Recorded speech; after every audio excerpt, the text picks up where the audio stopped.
News 12 congratulates our newest state champions. When you visit or work with Parker's Kitchen, your support makes a difference. You've helped us rank as Best Workplace in America. None of this happens without you. Thank you. Live from Augusta, you're watching News 12 live at 5. Good evening. I'm Meredith Anderson. We'll get to our weather first because, man, it is feeling like spring again this evening. We want to give you a live look over downtown Augusta. Riley, I hate to talk about the pollen because this has been such a welcome change, but those of us who suffer from seasonal allergies are about to enter one of the worst times of the year. It really is, Meredith. That tree pollen count is sky high right now. It is going to stay pretty high over the next several days. Not much rain in our forecast, so as long as we don't see wet weather, that pollen count continues to go up. So that is increasing today, and we'll stay elevated for the rest of the week until we see that heavy rain show up by Sunday. Here's a look at our current temps. We are up to 80 on the thermometer today. How about that? A nice warm afternoon for us and hanging on to plenty of sun out there. High pressure center just south of us hasn't really moved all too much, so a pretty similar day to yesterday, just a little bit more of a southerly component to that wind driving up our temperatures just a few more degrees. So if you're heading out the rest of this afternoon, we'll still be in the 70s by around sunset just after 7 p.m. and then we'll stay in the 60s through at least around 11 p.m. and then late tonight we'll eventually work our way down into the mid 40s. But generally clear skies for the rest of tonight. We will see a little bit more cloud cover show up by early tomorrow morning. We are going to see temperatures a little bit more mild tomorrow, most likely waking up in the mid 40s for most spots. You can see that cloud cover passes us by during the day Thursday. Maybe able to see a few breaks in it, but just expect a little bit more cloud cover from what we've seen over the past few days. Now also, there could be a low rain chance later towards our Thursday evening that would impact areas mainly south of I-20 and away from Augusta, but places like Louisville, Sandersville, Wrightsville, even Swainsboro, maybe you see a quick little shower out there late into the day tomorrow. Now, I want to pause it here because this is when we have the start of that lunar eclipse happening early Friday morning, so going to be happening between 1 and 5 a.m. And right now, it looks like our in-house model is actually favoring some pretty clear skies, so we like the look of that. Let's take a look at our Thursday real quick. So mid-40s tomorrow morning, afternoon highs a little bit cooler than today in the mid-70s, but we are expecting that storm chance to arrive by Sunday. We'll have more on that first alert in just about 10 minutes. All right, thanks for that, Riley. Nearly an hour ago, we got word about 2 missing people in Richmond County. The Richmond County Sheriff's Office says Robert Wall was last seen yesterday on Wheeler Road. Deputies say he was walking out of Doctor's Hospital and should have an injury to his forehead. Officials say he was wearing a beige jacket, blue jeans, and brown shoes. We've got his picture for you on your screen now, so take a good look. The Sheriff's Office says he is known to hang around local hotels and could be violent when confronted. If you see him, please call Richmond County deputies. Deputies also say Joel Wilson, who is also now on your screen, he was last seen February 21st on 11th Avenue. He is known to hang around local scrap yards. If you see him, deputies hope that you will also give them a call. National College Decision Day. It is less than 2 months away, and some students, well, they still haven't applied to any schools. If this applies to you or your student, now is a good time to do so. Augusta University and Augusta Tech are amongst hundreds of schools waiving application fees for the entire month of March. Your Audrey Dickherber has the details. Being able to apply to college for free not only encourages more people to apply, but also brings in people from all different backgrounds, some that might not have considered applying before. One waived application fee might not seem like it would be a big difference, but when you're applying to multiple colleges, the difference could be hundreds of dollars. This is only AU and Augusta Tech's second year doing this, but they're already noticing a difference. Last February, AU had 430 applications, jumping to 700 in March, and Augusta Tech had around 600 applications last February and around 1,400 in March, hoping they'll see even more this year. And so far, they say they're right on track. Anything that we can do to make it easier for a student to apply, to make it easier for a family to afford college, is going to trickle down into all of our communities, whether that's first-gen students who maybe their family aren't as familiar with the college search and application process, or underrepresented communities or lower socioeconomic background families. Again, our goal is to make the college application and admission process as easy as possible And coming up all new on News 12 at 6 o'clock, we'll hear from both Augusta Tech and AU about how these free applications are not only helping them, but the community as well. In Augusta, Wrdw on your side. Thanks for doing that homework for us, Audrey. On your screen right now, a list of the other colleges and universities across Georgia who are also waiving application fees. This, by the way, is the Georgia Futures website. If you or your student, maybe y'all are interested in schools outside of Augusta, you should check this out. It lists instructions too about the waiver. We'll link you there on our website.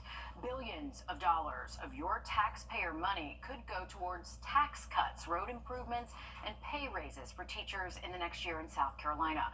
Lawmakers just wrapped up the first of a few major budget debates that'll happen in the coming weeks in Columbia.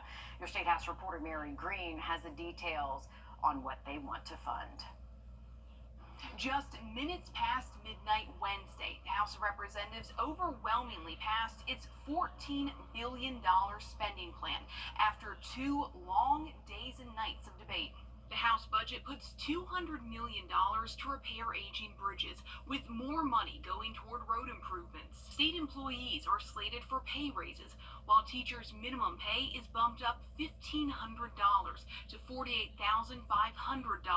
The House budget cuts South Carolina's top personal income tax rate from 6.2% to 6%, a year ahead of schedule, and it puts money toward South Carolina's recovery from Hurricane Helene. The budget represents a commitment to the hardworking taxpayers of South Carolina, a commitment to the investment in the future of our state, conservatively and responsibly. These expenditures aren't final just yet. The Senate is still taking testimony and crafting its version of the spending plan, and of course all of these allocations will eventually be subject to the governor's approval or veto. Reporting from the State House, I'm Mary Green. Thank you, Mary. Members of the ultra-conservative Freedom Caucus proposed more than 100 amendments to the budget, but many were withdrawn. None were adopted. Tonight, the U.S. Secretary of Agriculture making a timely visit to Georgia farmers nearly 6 months after Hurricane Helene. Brooke Rollins' visit to the Capitol also comes in the midst of a trade war between the country and our biggest trading partners. Rollins pointed to tariffs implemented in President Trump's first term. A bill that would require all Georgia schools to implement a panic alert system is making its way to the governor's desk. Ricky and Alyssa's law crossed over to the Senate before the crucial deadline last week. It's named partly after a teacher killed in last September's Appalachian High School shooting. In the case of emergencies, like an active shooter situation, staff would be able to push the panic button and alert 911. This bill would also require school districts to have digital layouts of their buildings for a faster emergency response, but this won't be as easy for aging 911 centers. Have some 911 centers that if you were to enter and ask them to show you their mapping data, it's literally a printed map on the wall, or it may be a Google map. It may be a little bit advanced for us at this particular state. Appalachian High School did have a panic button system in place already last year when the shooting happened.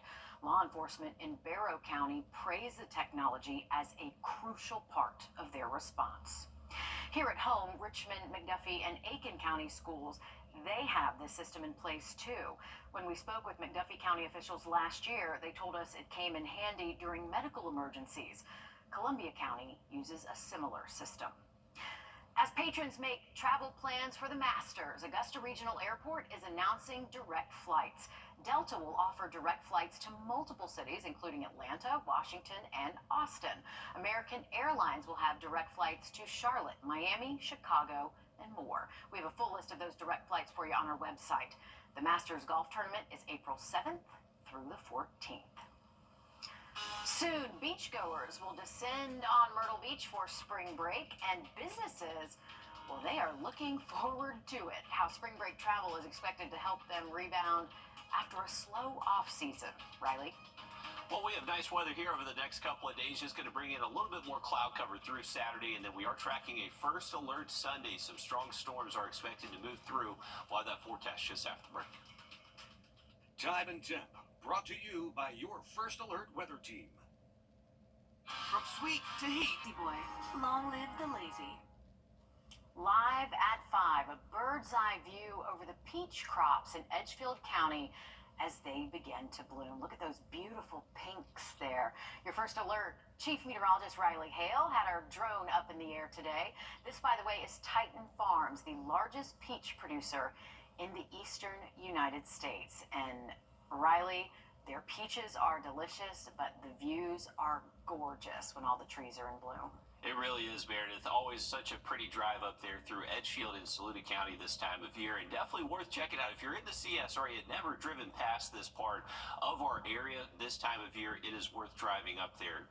Go check it out, up Highway 25, and just fantastic views up there, and just a huge farm there up at Titan Farm, so there was plenty of good drone views up there too. But he said, while I was talking to one of the farmers there, he was actually saying those flowers only last about a week, so this is really a unique window to where you can check them out this time of year. So check them out while they last for sure. But beautiful weather out there for us. Look at it, plenty of sunshine from our Beach Island camera. Not a cloud in the sky, but that is going to change as we head into tomorrow and Friday. Definitely expecting a few more clouds to be rolling through, but warmer today. We actually are up to 80 degrees, been as high as 81 so far. That west wind pretty steady at about 13 miles an hour. But as we head into tonight, we are expecting temperatures to stay well above freezing, most likely dropping to the mid and upper 40s by early tomorrow morning. So a cool start for the first part of your Thursday, but it will be another nice day. Just going to see a few more passing clouds on and off throughout the day, and that should keep our high temps a little bit cooler than today, but still above average, most likely mid 70s. So nice day on tap for our Thursday. Very low rain chance as we head in towards our Thursday evening. Not really expected to impact us here in Augusta, but you can see what happens as we get later into the weekend. Sunday, we are expecting a strong line of thunderstorms to push through the region, and potentially that could be Sunday morning. So want to make sure you are staying weather aware this weekend and starting early into the day on Sunday. But before we get to the weekend, cannot forget about a very rare total lunar eclipse that we'll be able to see as we head into tomorrow night and early Friday morning. So this is going to be, ideally you want to check this out around 3 a.m. Friday. So this is not happening tonight. This is happening tomorrow night into Friday morning. And it looks like our skies should be mostly clear, partly cloudy. Not expecting it to be a crystal clear night, but I think there will be enough breaks in the clouds to be able to check this out. So set those alarms for around 3 a.m. Go out and look, and you'll be able to see that blood red moon out there. So that's the thing with the total lunar eclipse, it gives it that reddish glow. Really cool to check out. Definitely worth setting the alarm for. Now, as we head into the weekend, this is the unfortunate thing about the forecast. It looks like we could have some strong storms, bring us some damaging straight line winds. An isolated tornado is possible, but looks to be a lower threat for us here in the CSRA. A little bit greater risk north of us and closer towards the coastline, but not something that we're completely ruling out. You can see this does include the entire CSRA, so every single one of our counties needs to make sure you are staying weather aware on Sunday. Now, on Saturday, it's going to be very warm again, most likely hitting the low 80s. Very low rain chance. I would say most of the day Saturday does stay dry, but as we head into Saturday night, and once again Sunday morning, that's when those storms are expected to arrive and potentially could bring us some warnings.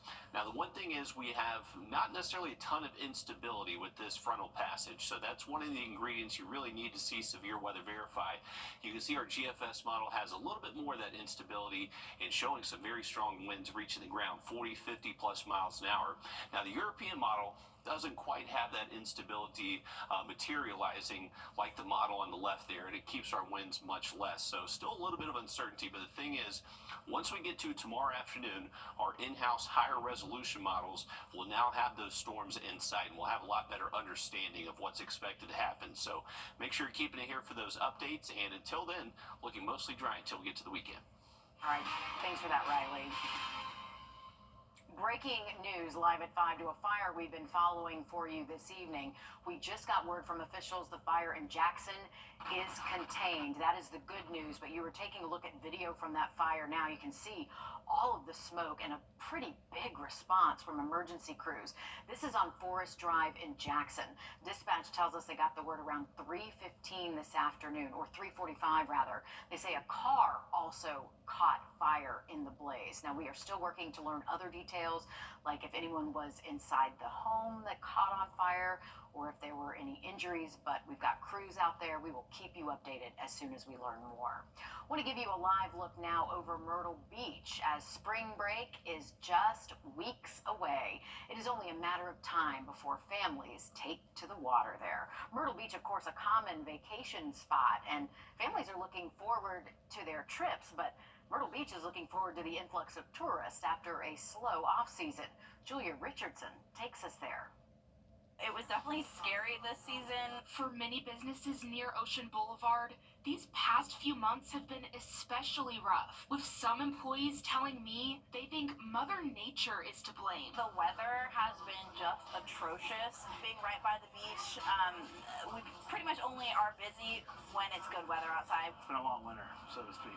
As far as, people coming here on vacation and stuff like that, it's definitely takes it down dip. Also feeling the burn is the hotel industry, whose officials say they'll need a major spring and summer rebound to recover their lost revenue. We anticipated being a little bit down in Q1, but we did not. I don't think we thought we'd be down this much. Last year was not a great first quarter, and we're going to be behind last year. But the hospitality sector isn't only reeling from the weather, as I'm told that particular industry is also grappling with a decrease this year in tourism coming from Canada. The Canadian travel is minimum 50% down for every source that we check.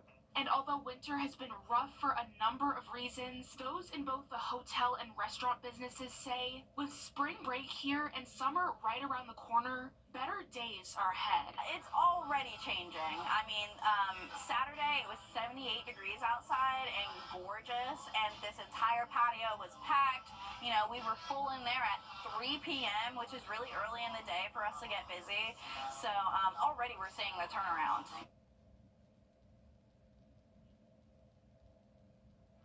First Alert Radar, powered by Jim Hudson Automotive Group. Imagine yourself in a new Toyota. Love it. Go from dreaming it to driving it today. Lease a new 2024 Toyota Tacoma SR5 for $379 a month for 36 months plus $1,750 bonus lease cash. Toyota, let's go places. Accidents happen when you Strong arm. call attorney John Foy and Associates today. Life isn't a whisper. It's a roar. It's about getting your hands dirty, taking risks that thrill, and planning the adventure that awaits the next day. Life is a precious, playful thing, which means it's our job to explore it, to nurture it, and preserve it. But also, to let loose and enjoy it. Riverbanks Zoo and Garden. Live a wild life.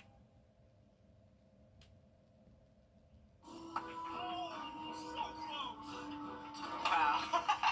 I would say that was my experience. Feel like you're playing a rig game with insurance after an accident?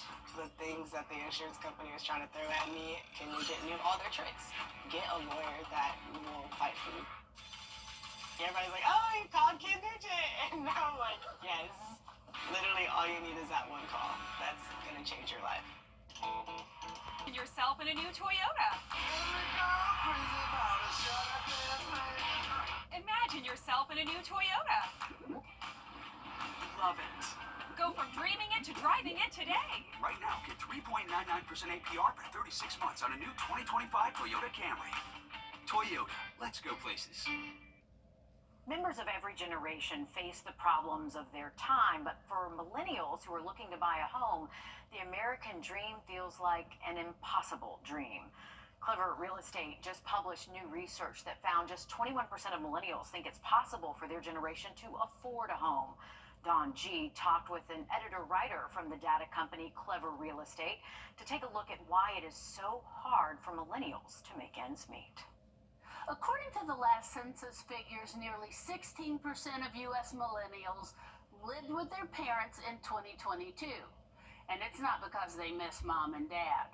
The struggle for this young group is real. More than 1 in 4 millennials have more debt than savings. Clever Real Estate Company's Millennial Home Buyer Report lays out a generation's dreams, fears, and faults when it comes to home ownership. Jamie Seal is a writer-editor for Clever and points out the published new research shows millennials haven't had it easy. They came of age during the Great Recession when salaries were typically lower. It was harder to find jobs. College costs are very high, so they have a lot of student debt, where homes are very expensive. Interest rates are pretty high right now. Seal shared those 3 strikes against millennials makes many of them feel they're already out when it comes to being able to purchase their own home. The report shows many millennials are so desperate for a piece of the American dream, they will do desperate things to reach it. 41% would buy a home with pests in it. Another 41% would buy a home with asbestos, which is very dangerous. They'll take anything to get a home. The most common regret millennials had after buying a home, the research found, was buying in a bad location, followed by buying next to bad neighbors and buying when the interest rate was too high. Millennials will definitely take some risks to become homeowners. 3 things to keep in mind when buying a home. You do want a home inspection. You really do not want to buy a home with serious problems. Save when you can. The study also found 1 in 12 millennials have saved nothing. Last, 73% of millennials have some form of non-mortgage debt owing $10,000 or more. That's usually student loans. I know it's hard. Paying those off will also get you closer to the keys to a new home. It's not simple, but hopefully it is possible. Helping you make ends meet. I'm Dawn G. Insurance companies across our area are now using drones to inspect roofs without your knowledge, and many are canceling homeowner policies based on roof condition. Hey guys, it's Anna Christina here for Roof Savers. If your roof is showing signs of aging with black streaks, algae, moss, or missing shingles, it could cost you more than you think. Don't take the risk of losing your insurance. Let Roof Savers help. Our 3-step process extends the life of the asphalt shingles on your roof by 17 years with just 1 application. First, we can clean your roof, removing dirt, algae, and those unsightly black streaks. Then, we perform a roof tune-up, replacing missing shingles and fixing nail pop-ups. Finally, we apply Renew at 17, giving an additional 17 years of life to your existing asphalt shingles. Don't risk getting a cancellation letter from your insurance company. Call the number on the screen now to see if your roof qualifies. Roof Savers. Save your roof, save your money. Happening at SRP. Welcome back, folks. Another quick look at your 7-day forecast. Remember, a few more clouds passing us by Thursday, Friday, then we are keeping a close eye on that first alert Sunday. The weather. It's something that affects us all every day. From sunny to severe and anything in between. This is why we First Alert. I'm Jordan Pierce. Trust Chief Meteorologist Riley Hale for your First Alert. Parker's Kitchen is my new daily coffee stop. Gourmet beans are freshly ground for every cup. Get your own cup of great tasting, freshly brewed coffee at Parker's Kitchen. You're watching News 12 live at 5. Continues. It's been more than 5 months since Helene hit our community as a Category 1 hurricane. It was the worst disaster our area has ever seen, and even all this time later, we are still seeing and feeling those effects. Good evening, and thanks for choosing us. I'm Meredith Anderson. And I'm Will Rio. Most of us had zero experiencing recovering from a natural disaster. We'd never dealt with weeks of long power outages, and we definitely didn't know how to file for help from FEMA. Your Sydney Hood joins us live at 5 in the newsroom. Sydney, it is something our local nonprofits say they are still seeing as well. People still scarred from this whole experience. And immediately after a disaster, most are thinking about the day-to-day needs. Where am I going to stay? What am I going to eat? How am I going to get through the day? The Red Cross says anytime there is a disaster, they have mental and spiritual health care workers available. And last year, they deployed more than 500 disaster mental health volunteers and made nearly 24,000 disaster mental health contacts following medium to large disasters. But even when the immediate damage passes, the impact is still present. When the disasters first happen, they aren't seeking any of the spiritual or mental health guidance because they're just trying to survive. They're trying to get through the day. It tends to be a little bit later that they realize I need some help. I need even just somebody to talk to, someone outside of my family that are not used to me talking about it. And Susan says it'll be years before the community is back to how it looked before Helene hit our area. But coming up all new on News 12 at 6 o'clock, there are some families that will never fully recover. And some neighborhoods, Sydney, some landmarks across our area that will never look the same. Yeah, Hammond Hill is one that comes to mind in North Augusta. I remember driving through that the day after the hurricane hit, and it was unrecognizable. Still, so many houses with tarps on their roofs over there, and still a lot of damage. And so many of our trees just gone. Yeah, absolutely. Sydney Hood, thanks for keeping up with that for us.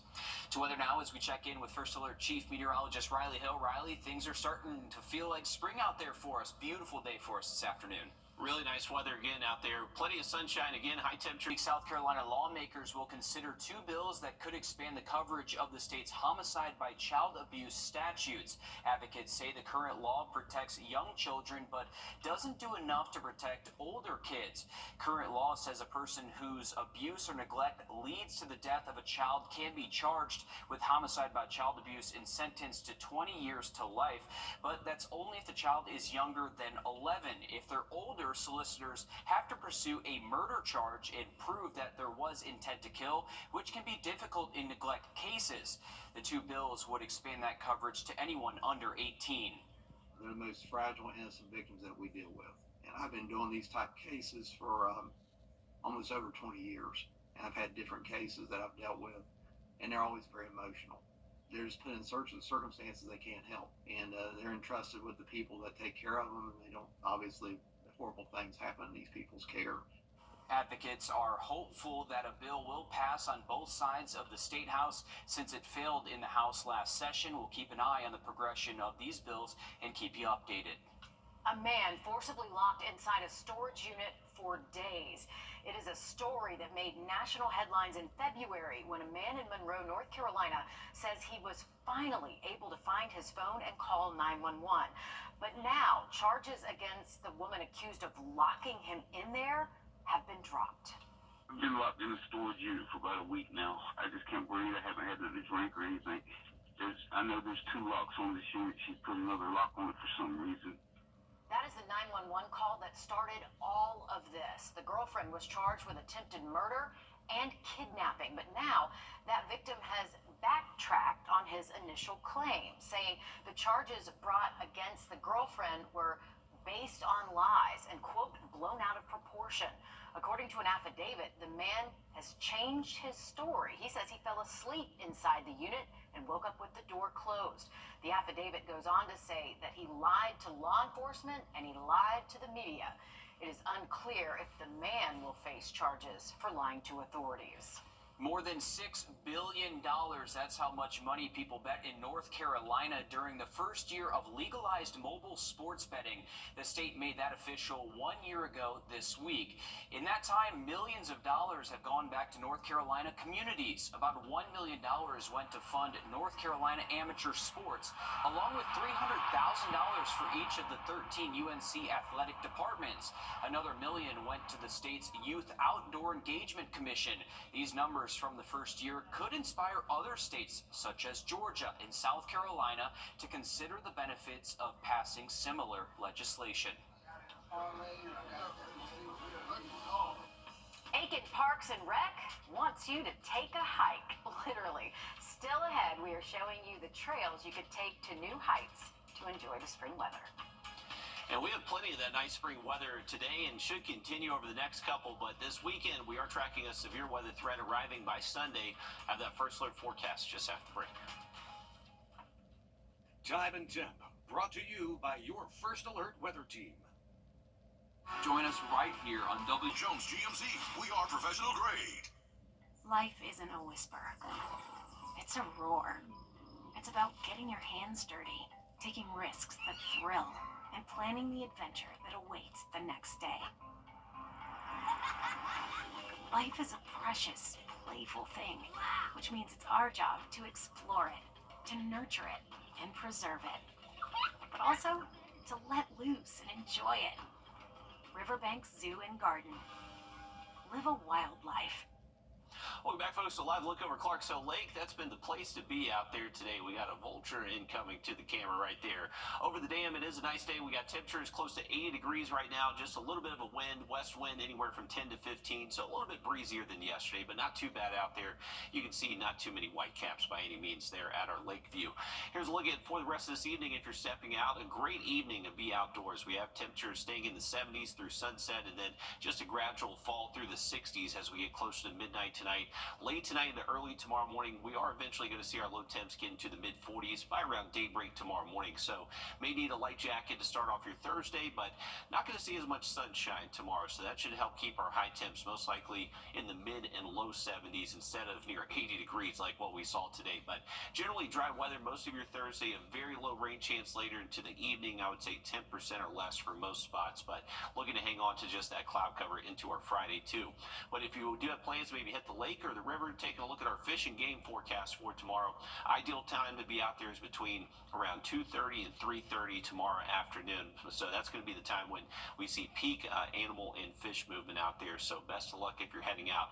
Remember, for the lake forecast, we do have decent weather out the next couple of days, but want to make sure you're really staying updated on the forecast for this weekend. I know we have the Big Bass Tour heading to Clarksville Lake this weekend, so they're going to be operating out of Wildwood Friday, Saturday, and Sunday. It's Sunday, we're really worried about the potential for a strong line of storms to push through early in the morning, so just make sure you're staying updated. Once we get past Sunday, we're back to sunshine and warmer temps next week, but just a little bit cooler next Monday.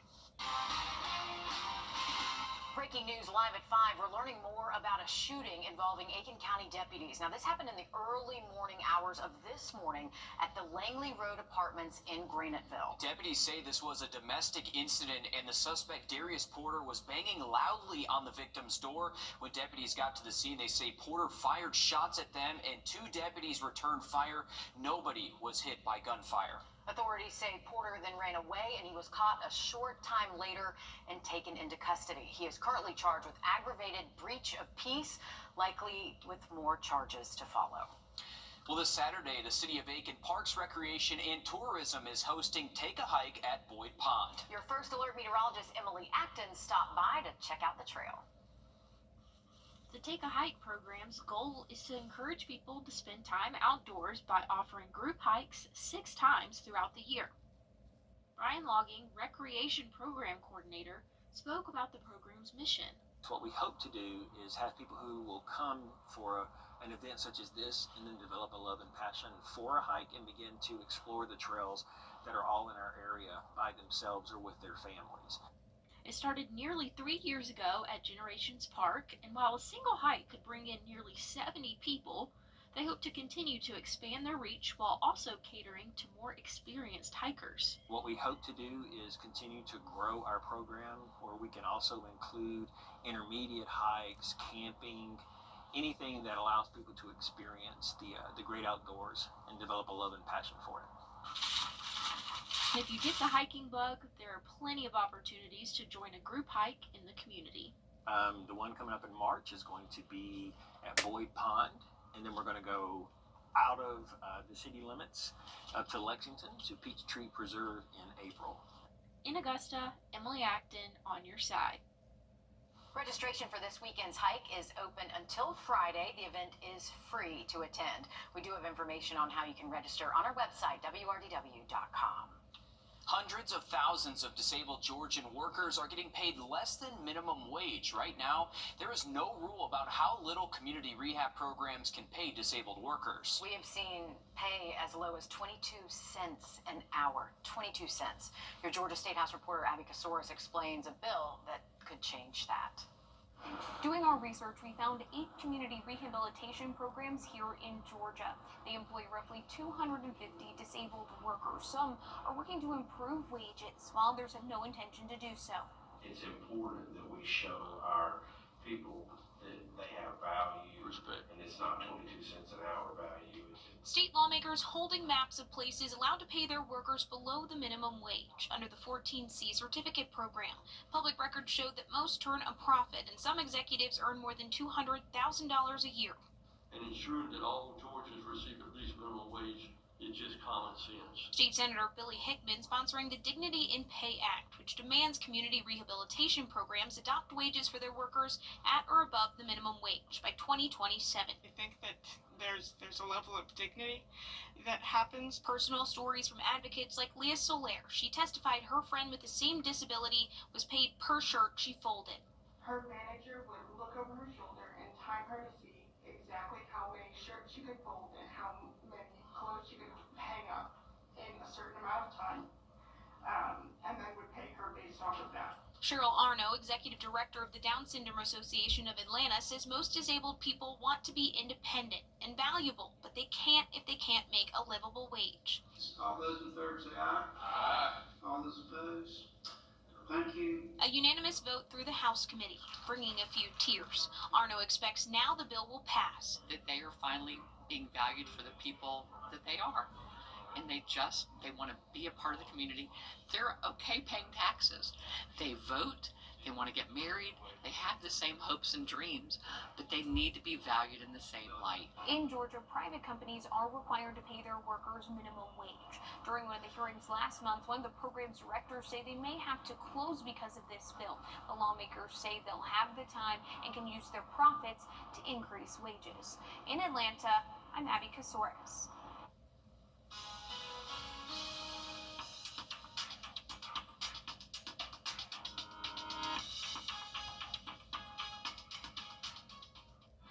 First Alert Radar, powered by Jim Hudson Automotive Group. Welcome to IN. Get started at GeorgiaPower.com today.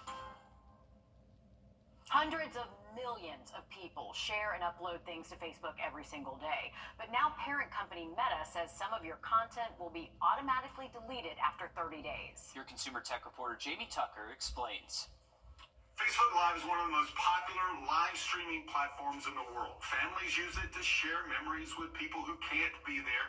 Churches, municipalities use it for meetings and services. Well, now Facebook says that those videos will be deleted forever. Facebook sending these notifications to announce that older Facebook Live videos will eventually be deleted forever, preventing any replays or downloads.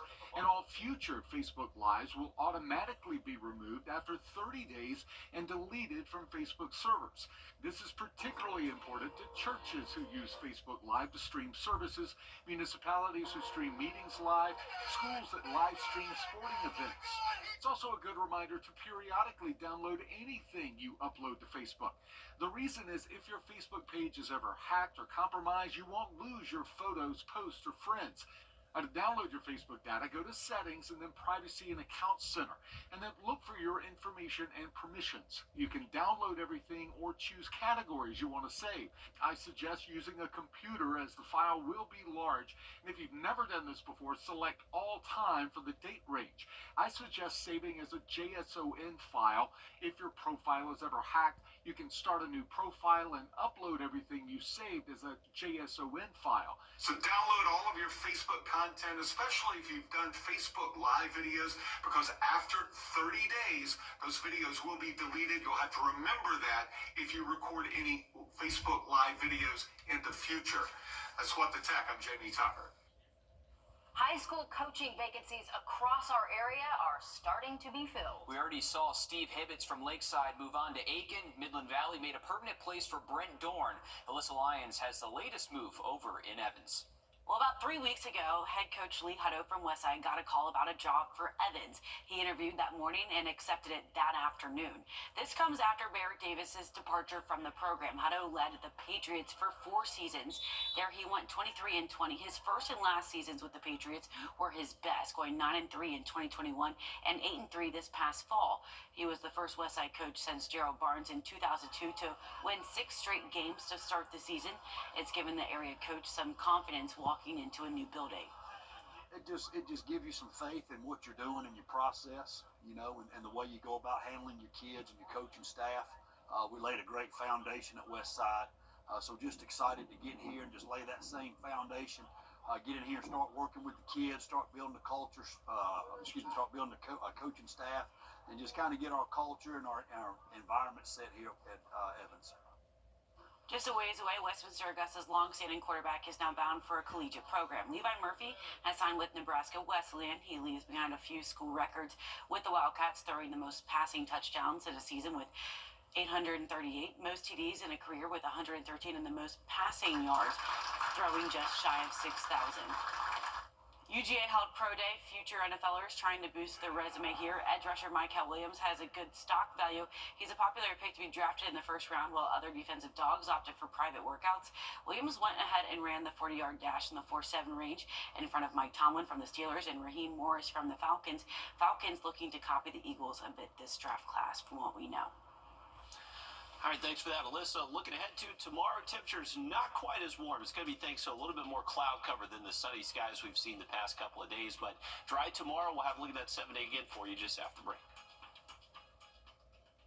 This year, don't settle for less than a Honda. Visit your Augusta-Aiken Honda dealer. I'm Rick Busby with Busby's Heating and Air Conditioning.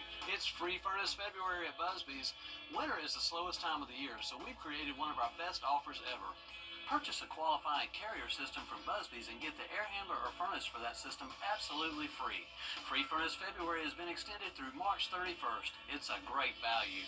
Busby's, your carrier factory authorized dealer. Turn to the experts. Busby's a buzz and we'll be there. I'm Mike Costello. Join us right here on WRDW News 12 at 11 a.m. for Warren A Way of Life. Visit us anytime online at warren.church for more information. Welcome back, folks. A beautiful spring-like afternoon out there for us. We're not too far away from seeing those yellow clouds from the pine trees across the area. Tree pollen is very high right now and is going to stay very high for the next couple of days. This is thanks to just the spring-like warmth and generally dry weather we are going to see at least through Saturday. Now, once we get into the weekend, Sunday we have issued a first alert. That's when we are expecting a strong line of thunderstorms to arrive. So make sure you're staying updated on the forecast and keep it here for those updates. All right, thanks, Riley. Stick around. We have more news, weather, and sports coming up after a short break on News 12 at 6 o'clock.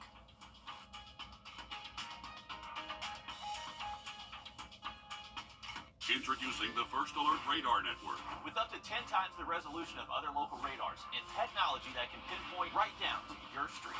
First just got faster. At Brakes for Less, you get